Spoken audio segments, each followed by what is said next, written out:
ஏற்கனவே அம்மா வீட்டுக்கு வரும்போது காமிச்சா இப்போ சின்னதாக பழம். ஹாய் ஃப்ரெண்ட்ஸ், ஏற்கனவே காமிச்சிருக்கேன் உங்களுக்கு சின்னதாக இருந்துச்சு அப்போ அந்த செடி. இங்கே பாருங்கள், தண்டுக்காக அம்மா விட்டு வச்சுருக்காங்க சாம்பார் வைக்கலான்னு. போகும்போது தண்டையும் எடுத்துக்கணும் சாம்பார் வைக்க. நாளைக்கு நமக்கு சாம்பார் வைக்க கீரை பிக்கலாமா? நல்லா ஃப்ரெஷ்ஷாக இருக்குது பாருங்களேன். சில கீரை மட்டும் ஒரு மாதிரி வெள்ளை ஆடு கழிச்சிருக்கு, வெள்ளையாக ஆயிடுச்சு. இங்கே பாருங்கள், நல்லா இருக்குது. மொத்தமாக நான் பறிச்சுட்டு காமிக்கிறேன். இது கீரை பிச்சாச்சு, ஒரு தண்டு எடுத்துக்கலாம். ராகேஷ் ஒரு தண்டை எடுத்துக்கிறேன். அண்ணம்மையிட்ட பர்மிஷன் கேட்டுக்கிட்டேன். நல்லா இருக்கு பாருங்களா, நல்லா ரெட் கலரில் இருக்குது. ஃப்ரெஷ்ஷான தண்டைக்கீரை ஜாலியாக இருக்குது. குட்டியாக செடி பார்த்தது அப்பயும் உங்களுக்கு நான் வீடியோவில் காமிச்சேன். இந்த கீரை ஒரு மாதிரி பூச்சாக இருக்குது, எடுத்துடலாம். இங்கேயே ஆடு சாப்பிடும். இப்போ பயமா ஆடு சாப்பிடும். எப்பயுமே நம்ம வேஸ்ட்டு பண்ண மாட்டோம். எதுக்கு உணவாக தேவைப்படுதோ அது எதுவுமே வேஸ்ட்டு பண்ணுறதில்ல, உங்களுக்கே தெரியும். நல்லா இருக்கு, ஃப்ரெஷ்ஷாக நல்லா டார்க்காக இருக்கு. அப்புறம் இது போகும்போது எடுத்துக்கலாம். இதை வச்சுக்கிறேன். எனக்கு சின்ன பிள்ளையிலேருந்து பார்த்தீங்கன்னா அப்போலாம் மாமா இங்கே இருக்கும் போது டிஎன்சிசியில் வேலை பார்க்கும்போது பார்த்தீங்கன்னா பச்சை தக்காளி போட்டு ஈவினிங் டைமில் புளிக்குழம்பு வைப்பாங்க. நல்லாயிருக்கும். அது இங்கே வருங்க பச்சை தக்காளி. அம்மாட்ட இன்னும் சொல்லலை, பச்சை தக்காளி பிச்சிக்கலாம். தக்காளி அந்த பிள்ளைக்கு போமா. இங்கே பாருங்களா, குட்டியே இப்போ தான் கொத்து கொத்தாக காய்ச்சிருக்கு. இது அடுத்த வாரம் வரும்போது பிச்சுக்கலாம். இங்கே பாருங்களா, ஆசையாக இருக்குது பார்க்க. நீட்டாக கத்திரிக்காய். இது பெரிய இன்னும் வெள்ளை கத்திரிக்காய் பிஞ்சு இருக்குது. இந்த சைடு பாப்பா எது காமிச்சாங்களா பெரிய கத்திரிக்காய். இந்த இறக்கி நல்லா ஃப்ரெஷ்ஷாக இருக்குது. இதுக்கு மேலே பெருசானாலும் நல்லா இருக்காது. இங்கே பாருங்களா, 3 நாளைக்கு குழம்பு வைக்க தேறிச்சு காய். சாம்பார் வைக்கிறதுனால வைக்கலாம், காரக்குழம்பு வைக்கிறதுனால வைக்கலாம். நம்ம வீட்டில் காரக்குழம்பு பிரியதா ஒருத்தர் இருக்கார், ரகீந்தர். கூட எடுமா உள்ளே வரும்போது அம்மா சொன்னாங்க கருவேப்பிலையை கீழே வளர்க்கணும், கொஞ்சம் இருக்கிற இலையை மேலே மட்டும் விட்டு கீழே உள்ளதை கொஞ்சம் தீமானாங்க. முத்துனதை மட்டும் கொஞ்சம் எடுத்துக்கலாம் தாளிக்கிறதுக்கு. சட்னிக்கும் துவையல் அரைக்க பத்தாது, ஏன்னா சின்ன செடியாக இருக்குது பாருங்களேன். ஆனால் இதுமாரி பிச்சைலாம் நிறைய நமக்கு கிளவிடும். தாளிக்கலாம் சட்னிக்கும் குழம்புக்கும். வாங்க ஊட்டி கேரளா ஏரியா சொல்லுவேண்ணே.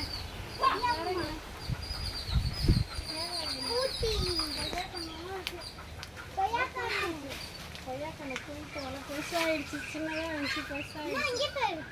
இதோ வாழைத்தார் இருக்குது. அடுத்த மாதம் தான் பெருசாகும் போல. கற்பூரவள்ளி காம்பி வண்டி வாழைத்தார் வந்து 1 மாதம் 2 மாதம் ஆகும் போல. கற்பூரவள்ளி வந்து அக்கா வரும்போதே சொன்னாங்க அடை சுரத்துக்கு வந்து அக்கா வரும்போதே சொன்னாங்க, வரும்போது கண்ணால முருங்கை இலை இருந்தால் பிச்சுட்டு வா பாப்பான்னாங்க. பாப்பா கேட்குறோம், பாப்பா அக்கா பாப்பான்னு தான் சொல்லுவாங்க. நல்லா பிஞ்சு இலையா இருக்குது, நல்லா இருக்கு, நல்லா இருக்கு. இங்கே அடை சுடுறதுக்கான நிறைய இலை இருக்கும். அப்படியே போய் பிச்சுக்கலாமா? உருண்டை குழம்பு வைக்கிறதுக்கு முருங்கைக்கீரை கொஞ்சம் போதும். அதனால் இதில் கொஞ்சம் அந்த மரத்தில் கொஞ்சம் எடுத்துக்கலாம், அது மேலே போகட்டும். அப்பயே சொன்னேன் ஒரு 50 முருங்கை போட்டு எடுக்கல இருக்குல்ல. அதெல்லாம் சின்னதுலேயே அம்மா சொன்னாங்க, சின்னதுலேயே நான் உடச்சிடுவான்னு. கீரைக்கீரை தான் வச்சுருக்காங்களா, அதெல்லாம் சின்னதையே உடச்சிப்போம். ஹைட்டாக போனாலும் அவங்களால பிக்க முடியல வேறு. இது போதும் உருண்டை. எங்களுக்காக பப்பாளி விதை அடிக்கடி யாராச்சும் பழம் கொடுத்தாங்கன்னா தெளிச்சு விடுவாங்க. இங்கே பாருங்களேன், ஏமாத்திடுச்சு. ஆண் மரமாக போச்சு, காய் காய்க்காது. அந்தாலும் அங்கே காமிடு, அந்தோட ஹைட்டாக ஒரு மரம் இருக்குது, அதுவும் ஆண் மரமாக போச்சு. மாலை நேரம் ஆச்சா, கோழியெல்லாம் கத்துது அவங்க வீட்டுக்குள்ளே போகிறதுக்கு. நான் வரேன்னு சொன்னேன்னா அம்மா வாழை முட்டை பிச்சு சுத்தம் பண்ணி வச்சுட்டாங்க. பாவக்காவும் பிச்சுட்டாங்களாம். ஆனால் இப்போதைக்கு நம்ம வரும்போது பிஞ்சு பாவக்காவாக இருக்குது, பிச்சு வச்சுருக்காங்க. அதை நான் காமிக்கிறேன். இல்லைன்னா பாவக்காய் பிச்சு வச்சுருக்காங்களாம். கேட்டை கட்டிடலாம், ஆனால் எப்படி எத்தனை கேட்டை கட்டினாலும் எப்படி தான் ஆடு போகுதே தெரிலன்றாங்க அம்மா. இங்கே பாருங்களேன், கூண்டு தான் வச்சுருக்காங்க. அது மாதிரி இங்கே பாருங்களேன், தனியாக பலாக்கணும் மாங்கல்லாம் விதை போட்டு முளைச்சி வந்துருக்கு. ஆனால் ஆடு கடிச்சிருதுன்றாங்க. இதை என் கட்டிடலாம். நாளைக்கு தலைக்கு முடிக்க செம்பருத்தி இலை பிச்சுக்கலாம். தலைக்கு முடிச்சா நல்லா கூலியாகவும் இருக்கும். அழகுலாம் எல்லாம் பக்குன்றும் தலைலாம் ஃப்ரெஷ்ஷாக இருக்கும். இன்னும் இந்த குட்டி முட்டை இருக்குது பார்த்தீங்களா, செம்பருத்தி முட்டை. இதை இப்போ பிச்சுட்டு போய் தண்ணியில் போட்டு சொன்னால் காலெலாம் அழகாக இருக்கும், குட்டி குட்டியாக இருக்கும். சாமிக்கு வைக்க எல்லாம் நல்லா இருக்கும், அழகாக இருக்கும் வாசலில் வைக்க. அப்பா அப்பப்போ ஏதாவது தூக்கி வச்சு நிற்கிறாங்க, வயிறு பாப்பா இந்த செம்பருத்தி பூவெல்லாம் ஃப்ரெஷ்ஷாக சாப்பிடுவோம். முட்டை முட்டை சாப்பிடுவோம். நாளைக்கு வாசலில் போட்டு வைக்கலாம், தண்ணிக்கு அழகாக இருக்கும். செடியிலே வளரும் போது எல்லாம் பெருசாக இருக்கும், ஆனால் தண்ணிக்குள்ளே போட்டு வைக்கலாம் சின்னதாக இருக்கும். நீங்களே வீட்டில் செஞ்சு பாருங்க, அழகாக இருக்கும்.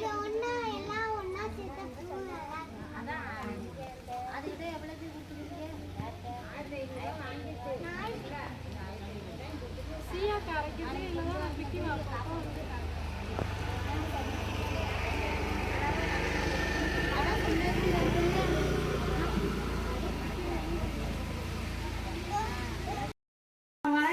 அம்மா வாழைப்பூ பிச்சு சுத்தம் பண்ணி வச்சிருக்காங்க. அதை காம்பெலாம் எடுத்துட்டாங்க, காலாம் அரிஞ்சிக்க வேண்டியதுதான்.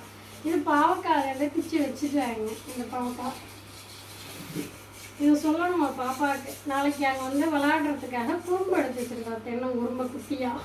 இதுதான் முக்கியமான ஜாபமாக எடுத்து வைக்கணுமா. பரவாயில்ல, இவ்வளோ கிடச்சிருச்சு. நாளைக்கு குழம்பு வச்சு பொரியல் பண்ணிடலாம். அதைக்கிறது சொல்லிட்டாங்க. ஓகே, பாய். வீடியோ பிடிச்சிருந்தா லைக் பண்ணுங்கள், ஷேர் பண்ணுங்கள், சப்ஸ்கிரைப் பண்ணுங்கள். நீங்களும் அங்கே அம்மா வீட்டுக்கெல்லாம் போனீங்கன்னா நீங்களே ஏதோ கொண்டுட்டு வந்ததெல்லாம் கமெண்ட்டில் சொல்லுங்கள். நீங்களே என்னென்ன எடுத்துகிட்டு வரீங்க, ஜாலியாக என்ஜாய் பண்ணுவதெல்லாம் சொல்லுங்கள், அனுபவத்தை பகிர்ந்துப்போம். Okay, thank you. உங்கள் லையோ உங்கள் விஷயம். பாய்.